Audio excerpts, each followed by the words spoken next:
En el inicio de la campaña electoral, la seguridad pública está instalada otra vez como uno de los principales temas de debate político. El gobierno resalta la baja en las rapiñas, los hurtos, el abigeato y los homicidios en la comparación con 2019. Sin embargo, el propio presidente Luis Lacalle Pou remarca y una y otra vez que no está conforme con los resultados y con los niveles de violencia instalados en la sociedad. Del lado del Frente Amplio se afirma que el Poder Ejecutivo pinta un panorama que se da de bruces con la realidad. Para varios dirigentes de la oposición se mantienen los mismos problemas que hace 4 años, principalmente en el rubro homicidios. En medio de esta polémica, el Ministerio del Interior, que desde noviembre del año pasado dirige Nicolás Martinelli, está implementando una estrategia dual de combate al delito, donde se combina represión, disuasión y prevención. Y eso se suma a la incorporación de nueva tecnología y el despliegue de fuerzas de choque y equipos especializados de la policía en barrios donde se constatan disputas territoriales entre narcotraficantes. Vamos a profundizar en esta etapa de la gestión del Ministerio del Interior. Para eso estamos con el ministro Nicolás Martinelli. Doctor Martinelli, buen día, gracias por acompañarnos. Buen día, Emiliano, un placer acompañarte a ti y a toda tu audiencia.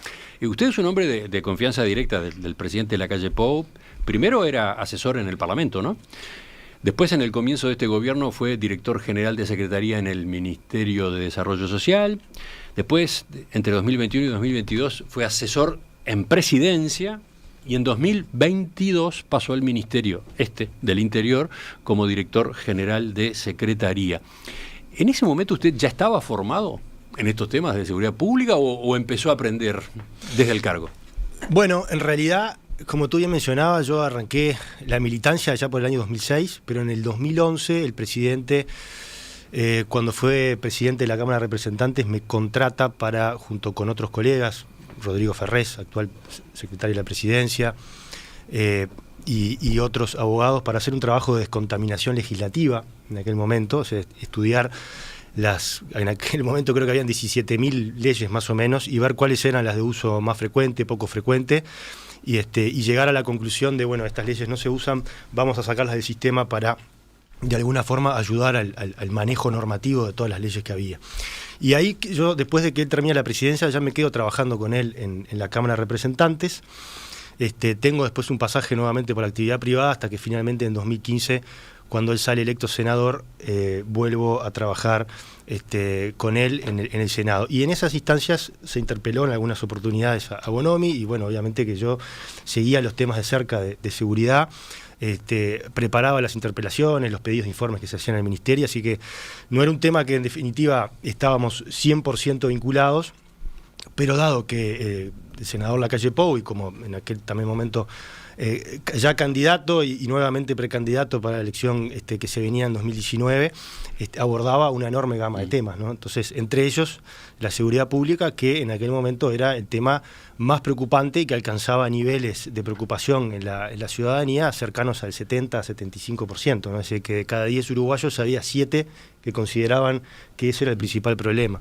Por lo tanto, a tu pregunta, sí, tenía cierta vinculación y cierto conocimiento sobre los temas de seguridad. Y ahora, antes de asumir, tuvo ese año y algo como director general de Secretaría. Exactamente. Que completó el aterrizaje. Exactamente, completé el aterrizaje, ingresé en septiembre del 2022 como director general de Secretaría, que lógicamente el director general de Secretaría, como a mí me gusta decir, los directores generales de Secretaría son como una especie de CEO de las empresas, porque en definitiva por ahí pasa prácticamente todo. Llevan la finanza, los recursos ministro, humanos, ¿no? En ese caso con Heber como ministro, y por lo tanto, cuando me toca asumir como ministro, digamos que la transición fue, a mi entender, mucho más fácil en algún sentido que lo que le tocó a Jorge Larrañaga o incluso al propio Luis Alberto Heber. Ahora, en enero, cuando concurrió a la comisión permanente a instancias del Frente Amplio, varios diputados de la oposición destacaron que usted mostraba un talante distinto al del ex ministro Heber, digamos un talante menos confrontativo. Por ejemplo, el senador José Carlos Maía señaló que percibía un cambio de tono. ¿Cómo observa esa visión? ¿Es algo que usted efectivamente busca? Sí, Efectivamente, es algo con lo que me siento identificado, el tratar de tender puentes, buscar puntos de conexión, sobre todo en un tema tan complejo como es el de la seguridad pública, y además yo creo que es lo que nos pide la ciudadanía, ¿no? La ciudadanía nos pide, bueno, en estos temas hay que buscar acuerdos. Y por eso este gobierno, hace ya un poco más de un año, empezó un camino convocando a todos los partidos políticos para sentarlos en una mesa y buscar propuestas o alternativas para encarar los temas más preocupantes en materia de seguridad pública. Usted se refiere a aquella iniciativa al frente de la cual estuvo y ha estado Diego Sanjurjo. Correcto, Diego Sanjurjo inició allá por el diciembre del año 2022 una convocatoria a todos los partidos políticos, en la cual obviamente que participamos nosotros como jerarcas del ministerio, pero en definitiva el proceso fue liderado por Diego. Se sentaron todos los partidos en la mesa. Cada partido aportó sus propuestas, se juntaron cerca de 70, 80 propuestas y después de ahí se convocó a organizaciones sociales, se convocó al comisionado parlamentario, institutos de derechos humanos, académicos, las universidades, todos aportaron y de ahí quedaron 16 propuestas. De las cuales de esas 16 propuestas, algunas las habían presentado Cabildo, otros Partido Independiente, el Partido Nacional, Colorado, el Frente Amplio. El Frente Amplio incluso tenía, de las 16 propuestas, había 7 que habían sido presentadas por el Frente Amplio. Es decir que había una representación bastante interesante y se habían recogido propuestas de todos los partidos políticos. Y bueno, esas medidas después lamentablemente no fueron acompañadas por el Frente Amplio. Ni siquiera el Frente Amplio acompañó las 7 medidas que ellos habían presentado. De cualquier forma, la decisión nuestra fue continuar con lo que había surgido de ese acuerdo multipartidario, porque nos parece que no hay tiempo para perder en temas de seguridad pública, y que se habían hecho además las consultas sociales y el diálogo social necesario como para poder tener el respaldo que corresponde, y por lo tanto estamos avanzando en muchas de esas propuestas. Te diría que prácticamente en todas. Hay alguna que todavía resta o quedará para el próximo periodo, como puede ser la conformación de un nuevo Ministerio de Justicia, donde le dé una nueva impronta en ese sentido, por ejemplo, al Instituto Nacional de Rehabilitación o a los institutos de derechos humanos, porque es lo que suelen hacer los ministerios de justicia. Pero sin perjuicio de eso, nosotros estamos avanzando con la aplicación de prácticamente todas las medidas que surgieron de ese acuerdo multipartidario. Y fue en aquel momento, en diciembre de 2022, y con esas conversaciones multipartidarias, que se inició el enfoque dual que usted esgrime como el que viene llevando adelante el Ministerio. A ver, el enfoque dual yo creo que es un marco que nos da una referencia de hacia dónde queremos ir o hacia dónde tenemos que ir. Y no llegamos al enfoque dual por casualidad.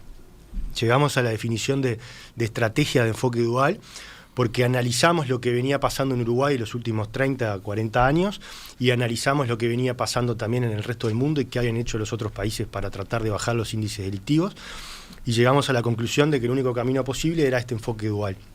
¿Por qué? Porque si nos centramos en la historia nuestra, en la historia de Uruguay, vemos que del año 85 hasta el 2004 gobiernan los partidos tradicionales y que tienen una impronta más basada en la represión policial.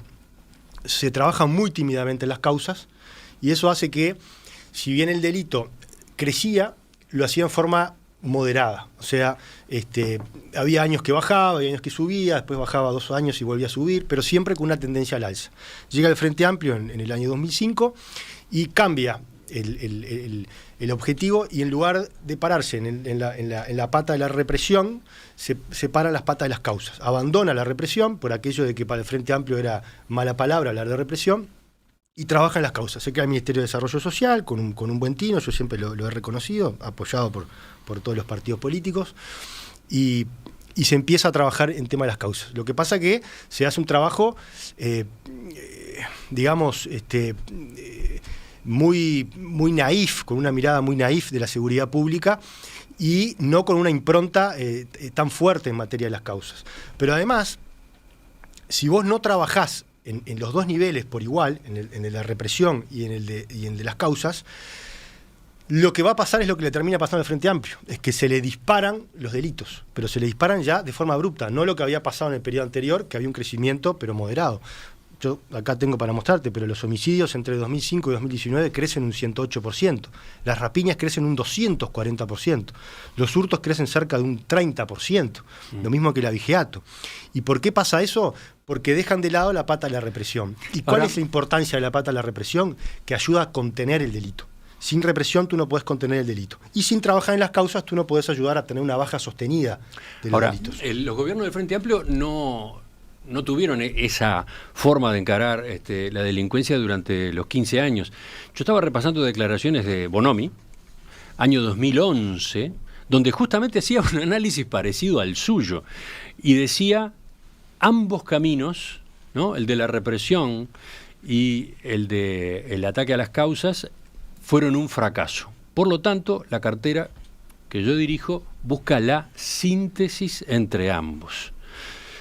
Nosotros queremos hacer la síntesis, no el promedio, sino la síntesis. Eso quiere decir que hay una serie de cosas que hay que combatirlas con prevención y represión, pero al mismo tiempo debe haber políticas sociales que a mediano y largo plazo busquen cambiar las condiciones en las que se llega a delinquir. Eso lo decía Bonomi 2011. Bueno, se quedó en las palabras y no en los hechos. La realidad indica que, nuevamente, el Frente Amplio no trabajó como debió en materia de represión, por eso los números que yo mencionaba recién, y trabajó muy tímidamente en el tema de las causas. Si bien era la bandera que el Frente Amplio tenía y que a ver, yo comparto, no lo hizo de la forma que debió hacerse. Te pongo un ejemplo entre varios que puedo poner, pero la liberación de presos en el año 2007. Liberan presos sin tener un estudio sobre reincidencia en materia carcelaria. Estudio que sí hizo este gobierno hace pocos meses atrás y que fue presentado. Y por lo tanto el Frente Amplio en aquel momento liberan presos al azar, sin tener algo de respaldo académico atrás de cuáles son los presos que más reinciden, de cuáles son aquellas edades o aquellas franjas etarias donde en definitiva te permitiría liberar presos sin tener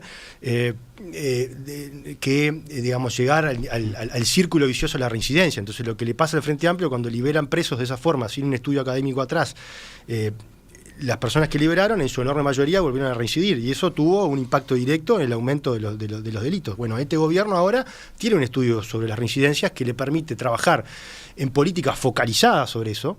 Después supongo que hablaremos un poco más en profundidad, pero uno de los programas que nos permite este estudio sobre reincidencia es el que se está llevando ahora en el CONCAR, el programa del kit de bienvenida que se le está dando por parte del MIDES a 500 reclusos, porque es un plan piloto que va a durar 6 meses, que egresan del CONCAR y que se van a su casa no con una mano atrás y otra adelante, se van con una tarjeta que le permite hacer compras para alimentos y bienes básicos de higiene y otra con boletos. Y además tiene un acompañamiento durante esos 6 meses porque tiene que concurrir a la DINALI, porque se lo está citando para darle dentro de la red de oportunidades que tiene el Ministerio de Desarrollo Social y otros ministerios, oportunidades de trabajo, oportunidades de estudio. Entonces toda esa red de contención no existía en aquel momento. Entonces era natural que el abordaje que se hizo, si bien tenía una buena intención, no tenía atrás la espalda, la estructura necesaria como para poder realmente trabajar en las causas. En el enfoque dual que usted expone y que usted presenta, recibe de parte de la oposición saludo, recibe, digamos, elogios o satisfacción. Por ejemplo, el diputado Nicolás Viera comentó: se ha marcado un cambio de paradigma, tengo esperanzas de que el nuevo ministro le dé otra impronta al ministerio, pero lamentó que eso suceda cuando falta solo un año para el final del gobierno. Entonces voy a eso. ¿No llega tarde este giro, este clic? A ver, como yo te decía al principio, en realidad el enfoque dual es un marco, pero en definitiva Larrañaga lo empezó a trabajar. ¿O qué es el Plan Dignidad? El Plan Dignidad es parte de trabajar en el sistema carcelario para darle oportunidades laborales precisamente a los reclusos. Después con Heber también se le da otro reimpulso del acuerdo multipartidario. Del acuerdo multipartidario hay una enorme cantidad de esas propuestas que tienen que ver precisamente con trabajar en las causas. El pasaje de la DINALI, que pertenecía al Ministerio del Interior, la DINALI es la Dirección del Liberado, para los oyentes, aquel que no sabe, pertenecía al Ministerio del Interior y hoy pasó a manos del Ministerio de Desarrollo Social. Eso obviamente que le da otra dinámica, otra impronta, otra mirada diferente. durante el gobierno, durante la gestión de Larrañaga también se instaló la primera oficina territorial del MIDES en el CONCAR. Un hecho histórico. El MIDES por primera vez se instalaba en el sistema penitenciario nacional. Eso no es un hecho menor. Entonces, son señales y son hechos que evidentemente tienen su inicio con este periodo de gobierno. Lo que yo hice, o lo que iniciamos con Luis Alberto Heber, y que yo ahora le di un marco y una impronta más fuerte, tiene que ver con esto que yo te decía, de darle ese marco de, bueno, esto es una estrategia de enfoque dual, que quizás en la práctica se venía haciendo, pero hasta ahora nadie le había puesto el marco. Entonces ahora todos podemos visualizar qué es lo que necesitamos. Y no solo, porque retomo lo anterior, no solo basado, llegamos a esto en la experiencia nacional, esto también lo han hecho los países en los cuales a los cuales queremos imitar. Por ejemplo, ¿quiénes? ¿Cuáles son los referencias? Países nórdicos, por ejemplo, tienen mucho trabajo en materia de causas. ¿Cuál es el problema? Nos llevan 20 años. Hace 20 años que están trabajando en esto, o más. Por eso tienen los buenos niveles que tienen en materia delictiva. Ojo, no, en ningún país tiene homicidio cero, rapiña cero y hurto cero. Pero sí han llegado a niveles delictivos que la sociedad los considera tolerables. Y creo que hacia ahí es donde tenemos que apuntar nosotros. Tú mencionabas hoy al presidente de la República, que en su discurso dijo que hay una mejora notoria, si nos comparamos con 2019, que es el año de comparación que tenemos, porque en definitiva es el año con el que arrancamos el gobierno. Hay una mejora.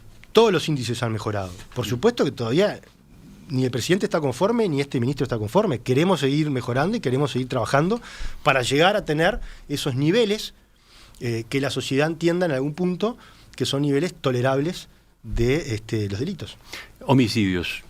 Es como la forma de evaluar, ¿no?, qué está pasando en materia de seguridad pública, es la más dramática, ¿no? En esa materia, a ver, hay una sopa de números circulando y comparaciones de todo tipo. ¿Cuál es su enfoque? ¿Cuál es su evaluación de lo que está pasando en esa materia con ese delito en particular? A ver, primero, déjame aclarar algo, ¿no? Ya que hablaste de sopa de números. El Observatorio de Violencia y Criminalidad fue creado en el gobierno del Frente Amplio, tiene el mismo equipo técnico y el mismo director, y utiliza la misma definición de homicidios que ha utilizado desde que existe el observatorio. Esa definición está dada por las Naciones Unidas, que dice que son homicidios aquellos que se cometen de forma ilegítima, y subrayo la palabra ilegítima.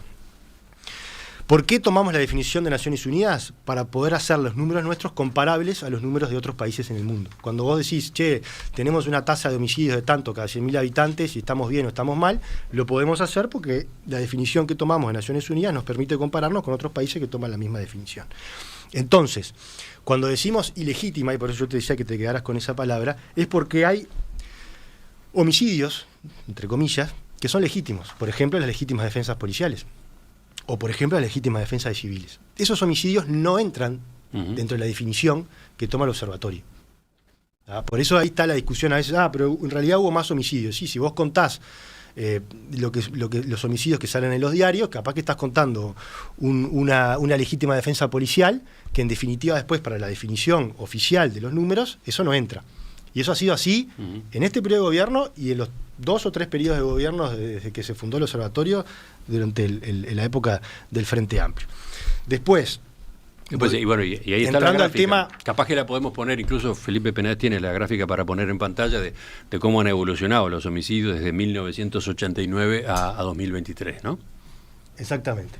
Como yo te decía, y ves la gráfica, no sé si los oyentes lo están viendo, pero en definitiva los homicidios tienen cierta estabilidad durante los años 90, 2000, te diría que hasta el 2012 por ahí, y después se ve naturalmente un crecimiento importante que tiene su pico más alto en los años 2017, 2018, 2019, 2019. El pico es el 2018. 2018, 2019. Y luego... El 2018 pasa de 400, ¿no? Exactamente, sí, 421 creo que hubo.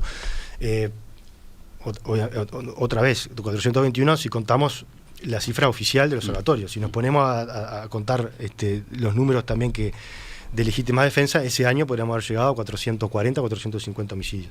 Entonces ahora tenemos los números del 2023, el número de homicidios del 2023, que es mejor que el del 2019, último año del Frente Amplio, pero es a su vez peor que los números de los primeros años de este gobierno. Sí, es peor, ¿no?, que los los del 2020-21, es mejor que el del 2022. Pero bueno, mejor es un homicidio menos, así que tampoco podemos... Mínima diferencia. Mejor. Por eso, yo lo he dicho muchas veces, el presidente también, que nos preocupa el tema de los homicidios.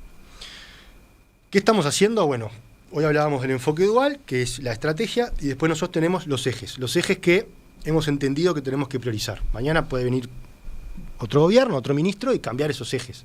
Lo que entendemos que no va a cambiar es el enfoque dual. Esa es la estrategia que entiendo yo que tiene que trascender gobiernos y trascender partidos políticos. Pero dentro de los... Repito, ¿qué quiere decir dual? Represión, disuasión y prevención. Y prevención, trabajo en las causas. O sea, son dos patas que se trabajan en forma paralela. Los homicidios nosotros lo hemos puesto como uno de los ejes principales, y ahí estamos trabajando. Primero hicimos una gran reestructura en el departamento de homicidios. El departamento de homicidios acá en Montevideo trabajaba en forma compartimentada, cada zona operacional tenía su propio departamento de homicidios, y eso a veces dificulta el trabajo, porque la información que tiene un departamento a veces no se comparte con el otro, o un homicidio pasa en una zona, pero el homicida vive en la otra zona. Entonces, si vos no lográs conectar a los dos departamentos para que puedan compartir información, muchas veces lo que pasaba es que las piezas del rompecabezas no estaban todas arriba de la misma mesa y no se aclaraba el homicidio. Entonces lo que hicimos fue armar un único departamento de homicidios donde todo se empieza a trabajar en conjunto, en equipo. Y además lo que hicimos, que fue muy importante y muy valorado por los fiscales de homicidios, fue darle a cada uno de las fiscalías de homicidios un equipo propio de trabajo policial. Y eso también ha ayudado mucho porque genera vínculos de confianza entre los fiscales y los agentes policiales que trabajan en homicidio, y eso facilita el trabajo porque hay más confianza, la información fluye mucho mejor. ¿Qué tiene de positivo esto? Que hemos logrado mejorar los índices de esclarecimiento de homicidios. ¿Por qué es importante mejorar los índices de esclarecimiento de homicidios? Porque nosotros necesitamos bajar la percepción de impunidad. Si la persona que va a delinquir siente que nadie lo va a agarrar y que no pasa nada, es probable que siga delinquiendo.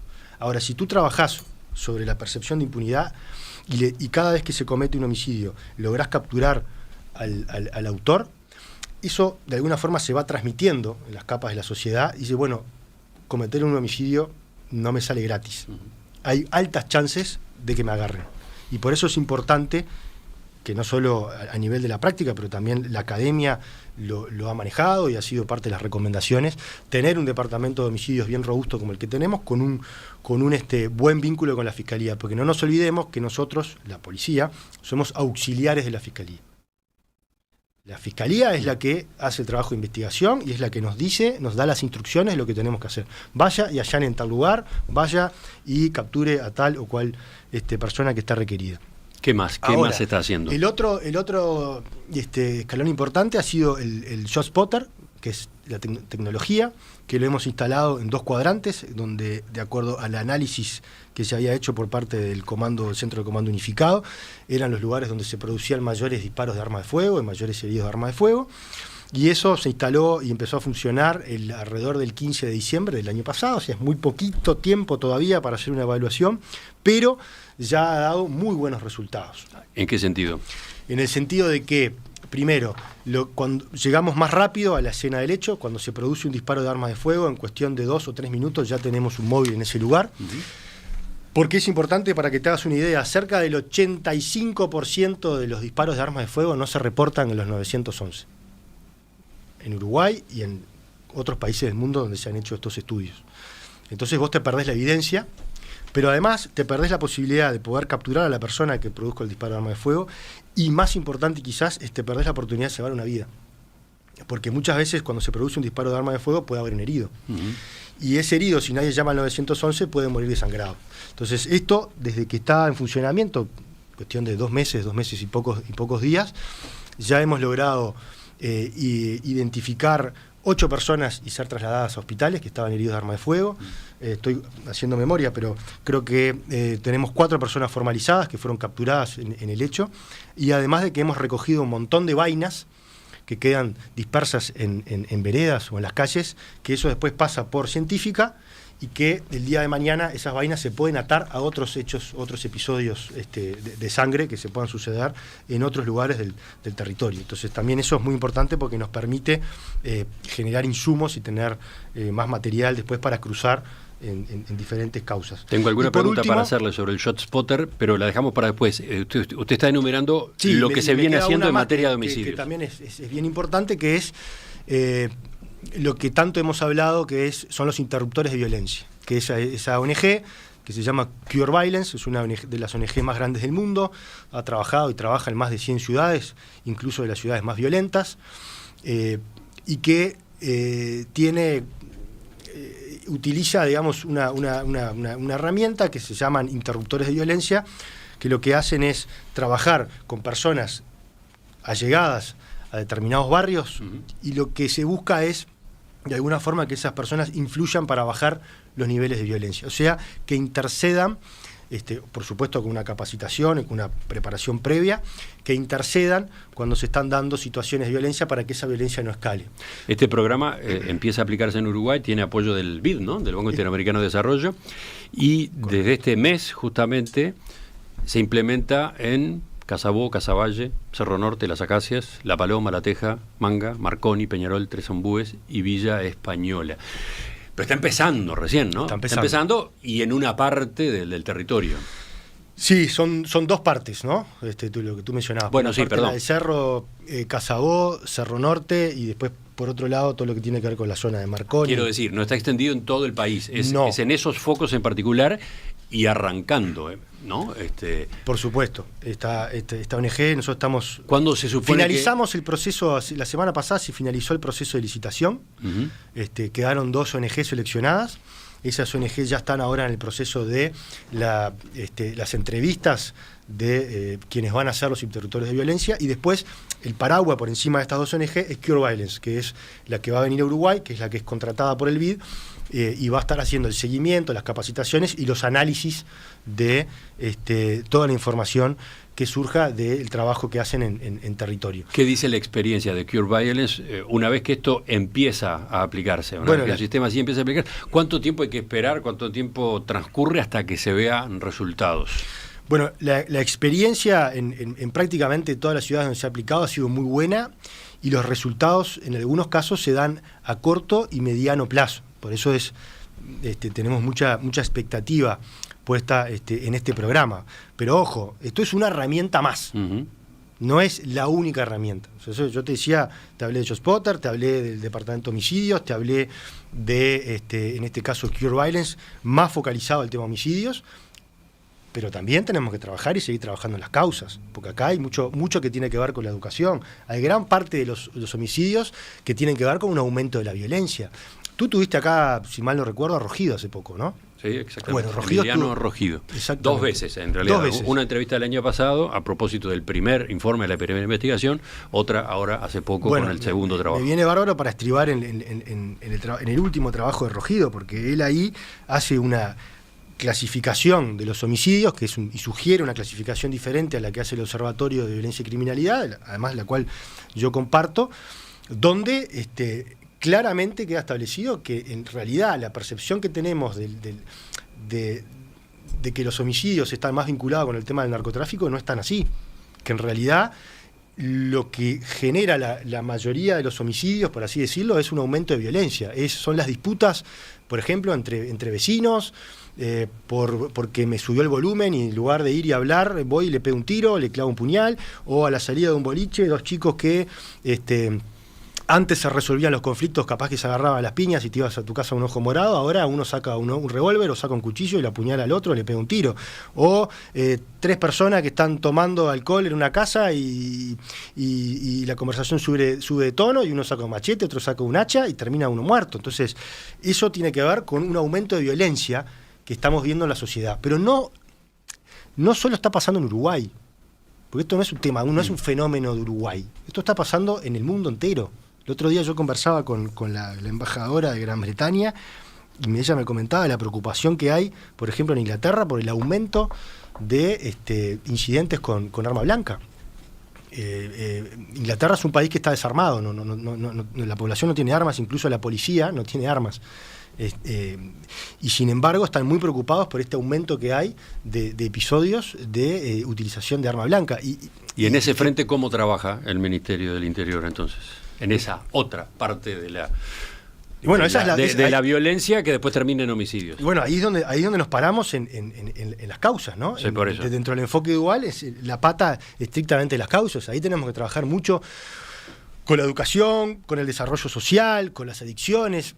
Yo te comentaba hoy en la previa, el Ministerio del Interior es como el último escalón, ¿no? de una serie de sucesos que le pasan a la persona en la vida, que cuando todo lo otro de alguna forma no logra encauzar la vida de la persona, o porque no se le dieron las herramientas educativas adecuadas, o porque no tuvo la posibilidad de acceso a educación de calidad, o porque lo que pasaba en el periodo anterior, que 6 de cada 10 chicos eran expulsados del sistema educativo, por eso era necesaria una reforma en educación, o porque no había un trabajo fuerte vinculado a las adicciones, y por eso la importancia de este Parlamento y de este gobierno de haber aprobado $20 millones para trabajar en las adicciones.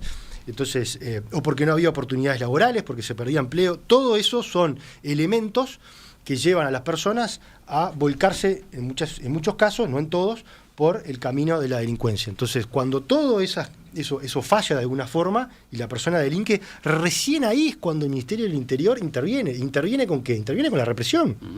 Interviene la justicia, el Ministerio del Interior, la Fiscalía, pero con su aparato represivo. ¿Para qué? Para contener. Ahora, después está la otra parte. La persona va privada de libertad, y ahí tenemos que hacer un trabajo también de revinculación y de reinserción de la persona una vez que está privada de libertad, trabajar en las cárceles. Entonces, y esa tarea también se la encomiendan al Ministerio del Interior. Entonces, el misma institución que tiene su expertise en reprimir, al mismo tiempo le dan la tarea de alguna forma, recuperar a las personas que delinquieron. Cuando, a mi entender, y por eso me parece importante el tema de la propuesta de un Ministerio de Justicia o de darle otro enfoque al Instituto Nacional de Rehabilitación, quienes deberían participar con mucha más fuerza dentro de las cárceles son aquellos organismos como la educación, como la salud mental, como las oportunidades laborales, que son las que en una primera instancia de la vida del individuo debieron haberlo captado para evitar que de alguna forma llegara a cometer un delito. Le propongo hacer una pausa acá y ya retomamos. Gracias. En la entrevista central estamos con el doctor Nicolás Martinelli, ministro del Interior desde noviembre del año pasado. Seguridad pública, otra vez tema fuerte en la campaña electoral, debate constante en los actos, en las entrevistas, en los medios de comunicación al respecto. Bueno, en medio de esa polémica, el Ministerio del Interior está implementando una estrategia dual de combate al delito, donde combina represión, disuasión y prevención. ¿De qué manera se trabaja en esa dirección? Estamos con Nicolás Martinelli, abogado, ministro desde noviembre de 2023. Doctor Martinelli, hablábamos hace un rato de la relación con la oposición, de que usted fue bien recibido por el tono con el que se presentó cuando compareció la primera vez en Comisión Permanente del Poder Legislativo. Veíamos el tipo de lineamiento que se está siguiendo, por ejemplo, para el trabajo con homicidios. Dice Silvia, desde la audiencia, esperemos que se considere como política de Estado, esperemos que este enfoque trascienda a los gobiernos. ¿Qué dice usted? ¿En qué medida el diálogo que está teniendo con la oposición permite alentar esa posibilidad? A ver, lo que dice Silvia creo que es el sentir de la enorme mayoría de los uruguayos, ¿no? Lo que hablábamos al principio del programa.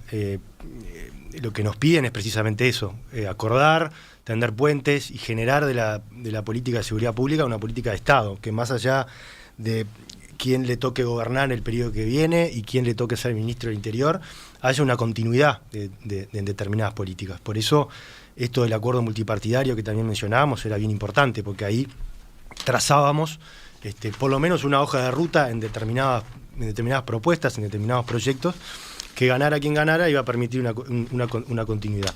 Yo de cualquier forma creo que lo que se está haciendo en este periodo de gobierno y lo que estamos llevando adelante de ese acuerdo multipartidario se va a continuar, aunque haya un cambio de gobierno, aunque haya un cambio de signo incluso político, esperemos que no, pero aunque si eso llegara a pasar, creo que todos van a continuar con esto porque es el único camino posible. Como yo te decía al principio, nos lo enseña nuestra experiencia aquí nacional, pero también los países en los cuales nos gusta mirarnos, que han aplicado este mismo enfoque dual y les ha dado muy buenos resultados. Lo que pasa es que tenemos que tener la paciencia, voy a decirlo, a ver si me logro explicar, porque trabajar en las causas, los resultados del trabajo en las causas no son de un día para el otro, llevan su tiempo, y por eso la importancia de tener esto como política de Estado. Y yo, ahí sí, perdón, no te quiero robar más tiempo con esta pregunta, pero celebro lo que tú leías hoy del diputado del Frente Amplio por Colonia, la buena disposición al diálogo, tanto de esta parte como de la oposición, porque creo que es la forma de tender puentes y construir política de Estado, así que a mí me van a encontrar en ese rol. A propósito de lo que usted exponía hace unos minutos, me quedaron 2 o 3 preguntas. Con respecto a... ShotSpotter era una. Sí, una de ShotSpotter, pero veamos primero a Cure Violence, lo que acá en Uruguay se llama Barrios sin Violencia. Barrios sin Violencia. Decía Búsqueda que el programa es observado con optimismo desde la jerarquía política del ministerio, pero en algunos estamentos policiales reina el escepticismo, aparece escepticismo sobre su funcionamiento, ya que no incluye involucramiento de la policía ni conocimiento de la información de la que dispondrán estos interruptores, los llamados interruptores.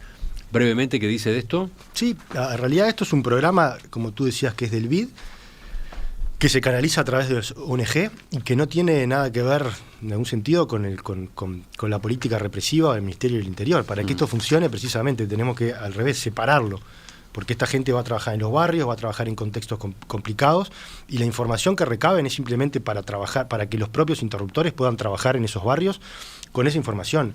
No son antenas del Ministerio del Interior. Para eso el Ministerio del Interior tiene su propia policía especializada, que es el PECOP, que es la Policía Orientada a Problemas, que es la que tiene la capacitación y tiene la experiencia de poder ir a los barrios también y trabajar en diferentes problemas de vecindad. ¿Y se está entendiendo esto dentro de la policía entonces? ¿Cómo llevan esa discusión? Sí, pero esto ha quedado claro desde el día 1. No sé desde qué estamentos de la policía han hecho ese tipo de comentarios, pero por lo menos... Yo me reúno a diario con la jerarquía, con los diferentes directores de diferentes unidades ejecutoras, recorro mucho las comisarías, recorro mucho los barrios y los operativos que tenemos en diferentes barrios, y la verdad que a mí jamás me han hecho llegar ese tipo de comentario. Después, usted habló, y han hablado jerarquías policiales con mucho entusiasmo, de esta tecnología que se ha incorporado, el ShotSpotter, este dispositivo que puede detectar disparos de armas de fuego mediante inteligencia artificial. Se puede identificar de dónde vino, actuar rápidamente. Vuelvo a Búsqueda, señalaba hace pocos días que este sistema está instalado en Chicago, por ejemplo, en Estados Unidos, y está en discusión. El sistema genera dudas en la administración del alcalde demócrata Brandon Johnson por varias razones. Inexactitud, sesgo racial, mal uso por las fuerzas del orden. ¿Qué dice usted sobre esa evaluación, sobre este inconveniente que se estaría planteando con este sistema justamente? A ver, ShotSpotter se aplica en el mundo hace más de 20 años. Es una tecnología que ha ido evolucionando y ha ido mejorando. Cuando arrancó, su precisión era capaz que del 50%, hoy tiene una precisión del 97, 98%. O sea pero que prácticamente... reportes de prensa estiman que hasta el 90% de las alertas de ShotSpotter son falsos positivos y solo 1% culmina en arrestos, decía. Bueno, eso ha sido una experiencia puntual que no sé de cuándo es ese trabajo académico, o si es un trabajo académico o simplemente o es otra cosa, no lo sé. Lo que sí te puedo decir es que ShotSpotter está establecido en varias ciudades de Estados Unidos, que funciona con éxito, así como Búsqueda decidió en ese caso tomar una experiencia que no estoy diciendo que no sea de éxito, estoy diciendo que hay un cambio de signo político y para el nuevo gobernador entiende que hay que ir a otras metodologías, pero el anterior gobernador sí confió en ShotSpotter y ShotSpotter estuvo implementado en en esa ciudad por varios años. Como está implementado en una decena de ciudades más en Estados Unidos. Yo lamentablemente no te traje ahora para mostrarte, pero lo había llevado sí en la oportunidad de acudir al Parlamento, porque supuse que me lo podían preguntar. Sí, ha funcionado en otras ciudades y ha funcionado y funciona muy bien, logrando no solo reducir sustancialmente el uso de armas de fuego, sino, como yo te decía hoy, traslado de víctimas, detenidos, evidencia, incautación de droga y un montón de elementos más a lo que ShotSpotter ha ayudado. Yendo a los números locales, hoy te los mencionaba, pero acá logré encontrar. Vainas incautadas, 238, 10 detenidos, 8 víctimas trasladadas, 5 armas incautadas, 4 formalizados. En 3 eventos se incautó droga y 2 vehículos incautados. Esto es tan solo en 2 meses de aplicación de ShotSpotter. O sea, para nosotros y en la experiencia nuestra es una muy buena herramienta. Incluso tan buena es la herramienta que ahora nos están pidiendo de Chile, de Argentina y en alguna ciudad de Brasil poder venir a ver el ShotSpotter en funcionamiento aquí al Centro de Comando Unificado. Hablemos del narcotráfico. Es evidentemente un problema muy serio y tenemos todos la sensación de que va en crecimiento su actividad y los riesgos que después desperdiga en el funcionamiento de la sociedad y eventualmente de la democracia. Usted ha destacado que los operativos estos que se han desplegado en algunos barrios, Villa Española, Marconi, La Cruz de Carrasco, Boix y Merino, van dejando un total de casi 17 kilos de droga incautada, 267 allanamientos, 301 personas detenidas. Mi pregunta es, ¿alcanza con eso?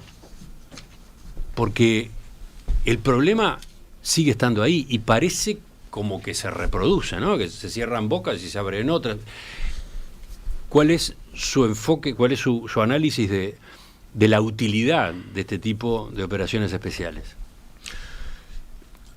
A ver, el tema del narcotráfico es otro de los 3 ejes centrales en los que nos planteamos trabajar. Uno, como lo habíamos visto, es el homicidio, el otro es el narcotráfico y el otro es la tecnología, que es transversal a todo y que la tecnología cada vez va a ser más utilizada por la policía y más necesaria.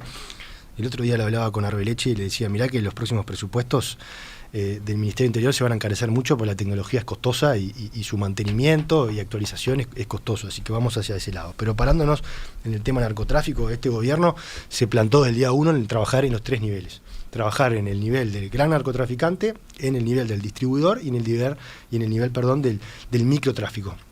O el narcomenudeo, como se dice. Claro, pero se ve mucho y se destaca mucho este tipo de acciones que van al microtráfico. Bueno, lo que pasa, ¿no? Que lo que produce la violencia es el narcomenudeo, es el microtráfico.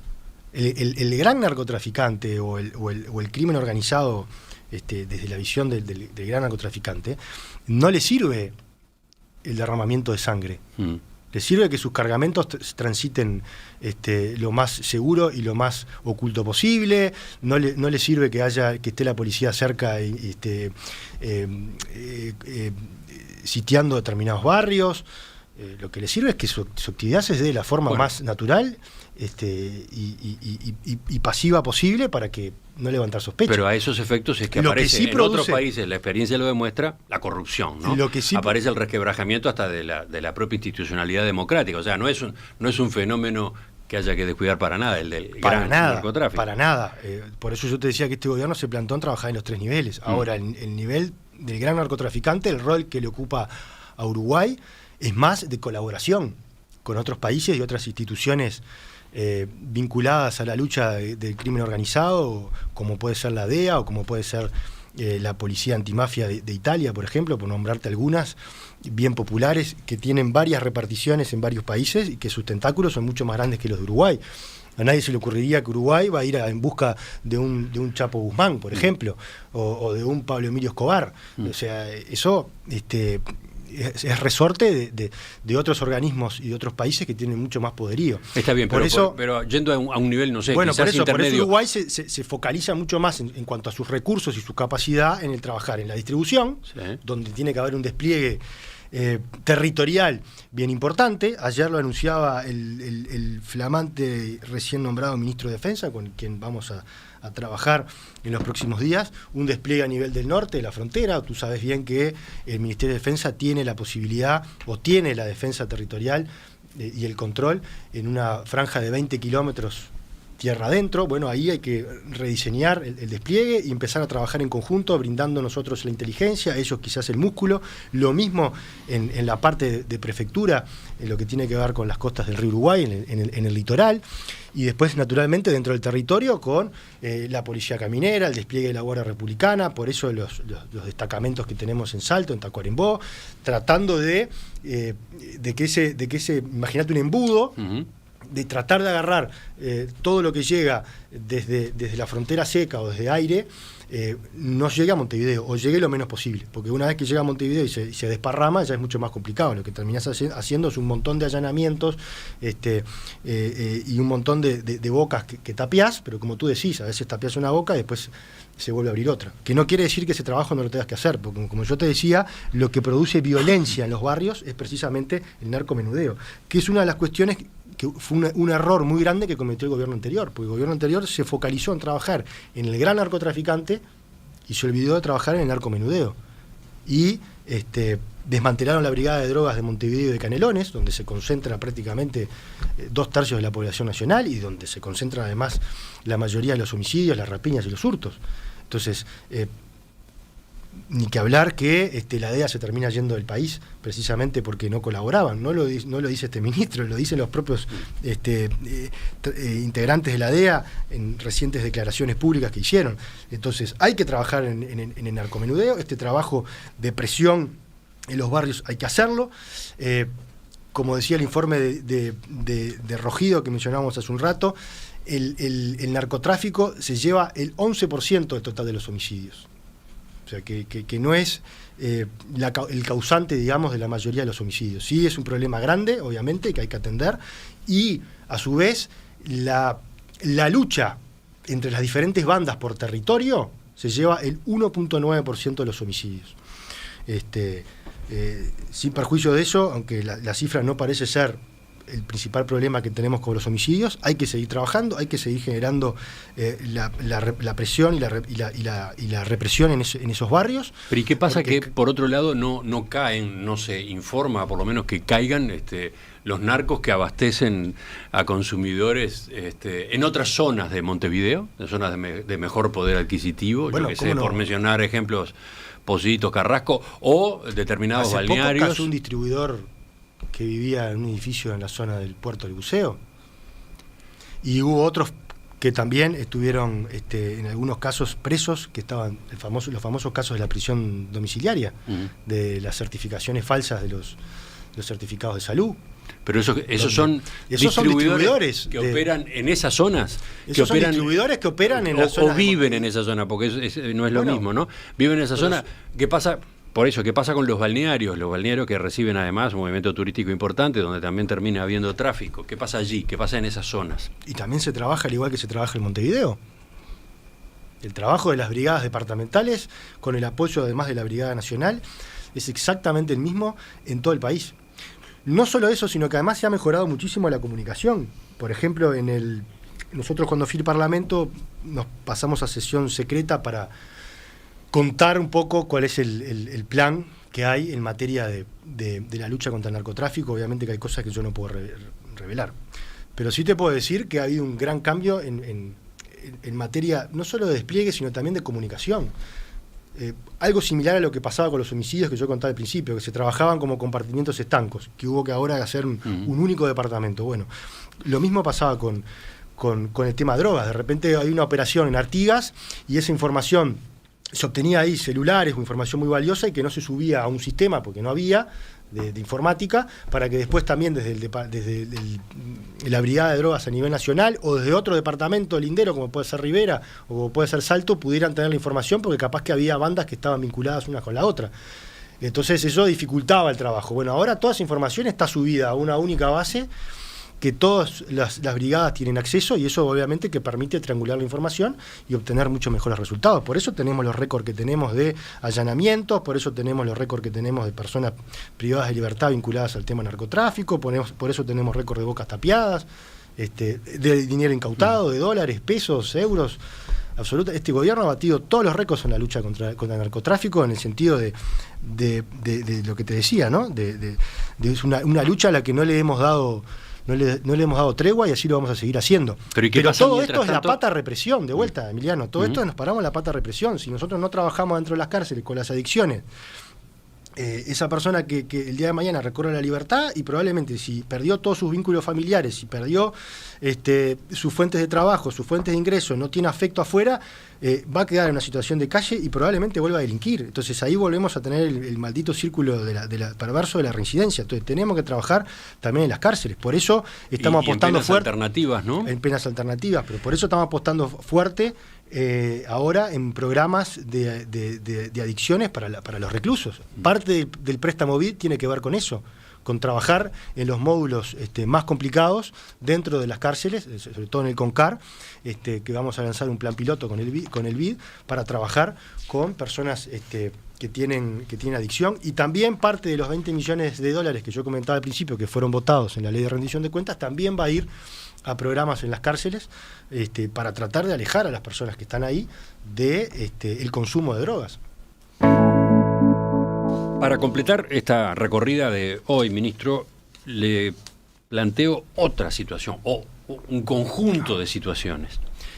El Ministerio del Interior está recibiendo con frecuencia reclamos de vecinos de varios lugares, en este caso de Montevideo, disconformes con los niveles de seguridad. Por ejemplo, a mediados de enero, dueños de boliches de Ciudad Vieja aseguraron que la zona era tierra de nadie y reclamaban falta de respuesta policial.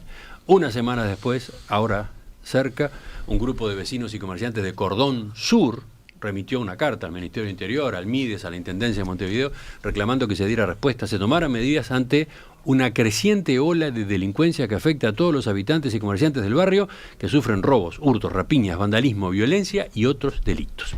Y podría mencionar más ejemplos, me podría ir al interior también.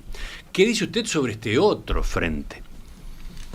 A ver, nosotros estamos ahora, ya arrancamos hace 2 semanas a realizar operativos especiales en algunos barrios y en algunas zonas, precisamente para tomar nota y para incentivar a mucha gente que está hoy en situación de calle, durmiendo en calle, para que vayan a los refugios del Ministerio de Desarrollo Social.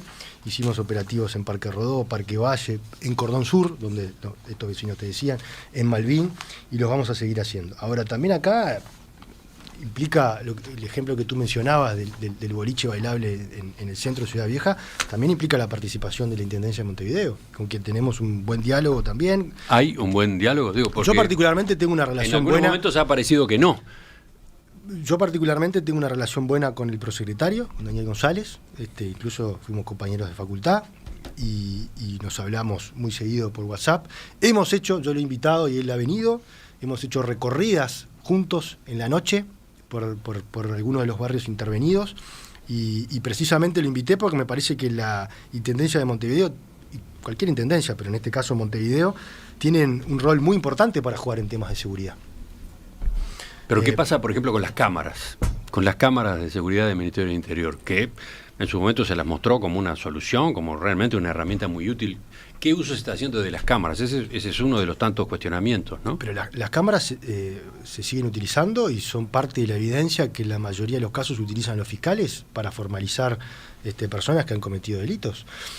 Nosotros arrancamos este periodo con 6.000 cámaras y ya vamos más de 12.000 y es probable que terminemos el periodo con cerca de 13.500 cámaras de videovigilancia. O sea que en 5 años vamos a haber duplicado las cámaras de videovigilancia que el Frente Amplio había dejado instaladas en sus 15 años de gobierno. O sea, no parecen ser, en estos lugares no parecen ser un elemento disuasivo, ¿no? Teniendo en cuenta todo esto que ocurre, que termina ocurriendo. Bueno, pero lo que ocurre en estos lugares particulares, sobre todo lo que tú mencionabas del boliche, es lo que yo hablaba hoy temprano, que es el aumento de la violencia.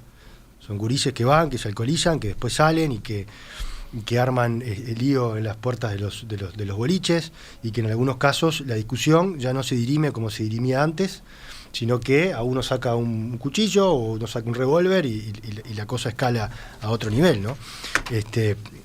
Naturalmente que acá hay un trabajo importante que tiene que hacer la Intendencia porque es la que controla y la que fiscaliza esos locales y si ve que hay situaciones que no corresponden, lo debería clausurar. De hecho, en este caso en particular que tú mencionás, eso sucedió. Sí, pero los vecinos hablan de robos, hurtos, rapiñas. Bueno, eso no es enfrentamiento entre asistentes. Pensé que mencionabas el caso del boliche puntual, porque hubo hace poco, bueno, ese caso quedó solucionado, el boliche está clausurado y la policía obviamente aumentó el nivel de patrullaje y de control, también a pedido de la Intendencia para solucionar ese problema. El caso de los hurtos y rapiñas, lógicamente volvemos al inicio. Nadie dice que la población esté satisfecha, naturalmente que falta mucho, pero tampoco podemos negar que hay una mejora sustancial. Las rapiñas han bajado, las rapiñas consumadas han bajado un 29%. Estamos a nada de seguir, de llegar a la promesa que le había hecho Vázquez a los uruguayos hace algunos años atrás. Y eso lo logró este gobierno. Los hurtos han bajado un 22%. Pero al mismo tiempo está esta otra sensación, la sensación de inseguridad de varias zonas, ¿no? Yo entiendo que una cosa es la sensación de seguridad y otra cosa son los números fríos. Por eso también tenemos que trabajar en la prevención, el patrullaje, tenemos más vehículos, hay una intensificación importante del patrullaje, el Ministerio tiene hoy una flota vehicular nueva y eso nos permite tener más vehículos en las calles. Estamos virando lo que tú decías, las cámaras de videovigilancia. Cada vez tenemos más cámaras de vigilancia, pero tenemos la misma cantidad de gente mirándola. Si seguimos aumentando el nivel de la cantidad de cámaras, tenemos que virar hacia más tecnología. Por eso hemos anunciado nosotros la incorporación de la analítica. La analítica, entre otras cosas, nos va a permitir poder trabajar sobre el delito prácticamente en tiempo real. Hoy no lo hacemos en tiempo real. Bueno, a eso iba la pregunta a propósito del uso de hoy no lo hacemos en tiempo real. Hoy trabajamos básicamente a forense. Cuando se sucede un hecho y se da cuenta al centro de comando, lo que vos vas es a mirar la cámara y ves de dónde venía la persona, hacia dónde va la persona para poder capturarlo. Y después esas imágenes se aportan a la Fiscalía y la Fiscalía las utiliza como prueba para formalizarlo. Ahora, tenemos la misma cantidad de gente visualizando una mayor cantidad de cámaras. Por eso tenemos que virar. Hay un punto flaco, entonces. Tenemos que virar hacia la analítica, que ya tenemos las pruebas piloto realizadas, ya tenemos las empresas con las propuestas realizadas y estamos próximos a hacer la contratación y eso nos va a permitir identificar en tiempo real conductas que nosotros le indicamos al sistema, por ejemplo, una persona que empuña un arma de fuego y otra persona que está levantando las manos o se tira al piso, o sea, la conexión entre diferentes conductas, el sistema eso lo analiza e inmediatamente cuando ve que una conducta similar a la que vos le pediste que identificara se está produciendo, te da una alerta. Uh-huh. Y entonces el vedor en tiempo real acude a esa alerta e inmediatamente puede notificar al patrullero más cercano para que acuda. Y eso te permite a vos llegar mucho más rápido y prácticamente en el momento que se está cometiendo el delito. Pero bueno, va de la mano de todo el avance tecnológico que este ministerio está incorporando y que lógicamente habrá que seguir incorporando en los próximos meses y en los próximos años. También estamos trabajando con los inhibidores para las cárceles, porque hay mucha gente que opera desde dentro de las cárceles para cometer o para mandar a cometer delitos fuera de las cárceles. Estamos trabajando también, y que tiene que ver con los reclamos de los vecinos, estamos probando un nuevo software de traza de los patrulleros. Entonces eso nos va a permitir darle al patrullero una hoja de ruta y le va a permitir decirle, bueno, usted tiene que transitar por esta ruta, pero cuando llega a tal escuela, a las 8 de la mañana que ingresan los chicos, usted tiene que detenerse ahí y quedarse media hora parado en la puerta de la escuela, hasta que termine la hora de entrada. Entonces, si el vehículo pasa por esa zona y no se detiene en la escuela, a mí me salta una alerta y yo puedo llamar al móvil y preguntarle por qué no se detuvo, de acuerdo a la traza que se le había dado previo al inicio de su turno. Entonces, todo eso que tiene que ver con la tecnología y que estamos probándola, la vamos a poder aplicar en los próximos meses y obviamente que no tengo dudas que va a empezar a dar buenos resultados. Doctor Nicolás Martinelli, ministro del Interior, le agradezco que nos haya visitado esta mañana. Varios de estos temas dan para más. Este último en particular da casi para una entrevista entera. Así que en cualquier momento volvemos a conversar, si le parece.